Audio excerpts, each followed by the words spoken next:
성악지묘에서의 바람직한 인간상은 성실하게 생각하는 사람, 행위에 힘을 쏟는 사람, 여유가 있고 우아한 사람, 근심하지 않는 사람, 현혹되지 않는 사람, 두려워하지 않는 사람이다. 역량을 가지고 있으면서도 한가로이 도를 즐기며 때를 기다리는 사람, 학문을 닫고 재능을 팔지 않는 사람, 맑고 고상하게 세상 일에 관심을 두지 않는 사람이다. 공직에서 물러나 있으면서 현실 정치에 참여할 가능성이 있는 제야의 선비들도 있다. 율곡은 성악지묘를 통해 긍정적 정서를 지닌 사려 깊게 생각하고 역량을 닦아 성실하게 실천하는 지혜인을 말하고 있다. 뜻이 서고 아는 지식이 밝으며 품성을 개발하고 실천이 독실한 것은 리더와 보통 사람을 판별하는 기준이다. 품성 개발의 시발점은 입지에 있다. 성악지묘는 물론 경몽요결, 학교 모범에서도 일장은 입지로 시작된다. 먼저 뜻을 크게 세우는 일이다. 입지란 사람다운 뜻을 세우는 것이다. 입덕은 덕을 쌓는 일을 가리킨다. 인생 비전, 사명, 목표를 세우는 것이 바로 입지다. 입지는 수기의 출발, 퍼스트 스텝이다. 수기는 개혁의 시발점이다. 입지는 리더가 되기로 스스로 약속하는 의미가 있다. 공자의도의 뜻을 두어야 한다라는 말도 입지와 관련이 있다. 왜 입지를 먼저 하는가? 입지하면 뜻을 정하면 착한 것을 지키며 이탈하지 않게 된다. 그 이유는 세속의 비루함을 버릴 수 있기 때문이다. 입지하면 일정한 재산이 없어도 변하지 않는 마음을 갖게 된다. 뜻을 세우지 못하는 이유는 무엇인가? 성악지묘에서의 답은 이렇다. 그를 음미만 하는 믿음 없음, 현실 그대로 만족해야 하는 지혜 없음,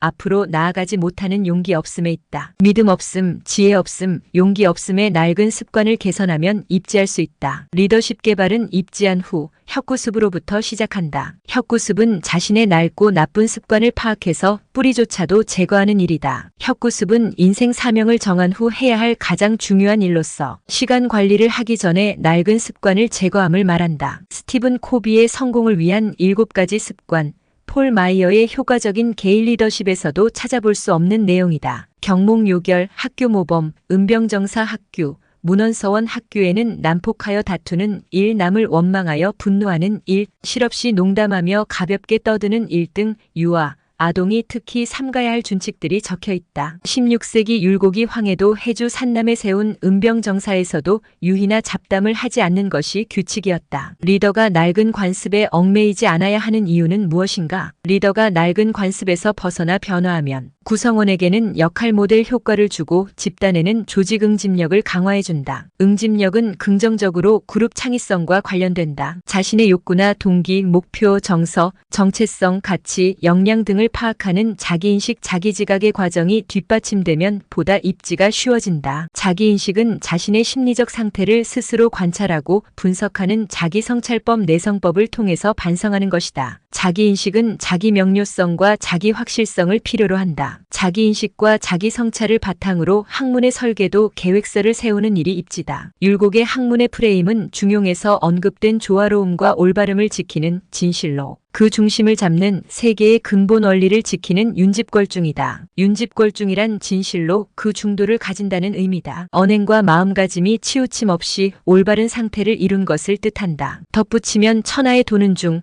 용, 화다. 치우치지 않는 것이 중이고 바뀌지 않는 것이 용이다. 정자도 그렇게 해석했다. 중은 성품의 덕이고 화는 정의 덕이다. 중, 화를 이루면 천지가 안정되며 만물이 생육한다. 요컨대 인생 사명 차원에서 입지는 중, 화의 기초에서 사람다운 뜻을 세우는 것이다. 내가 정한 그 뜻이 바로 인생 프레임이 된다.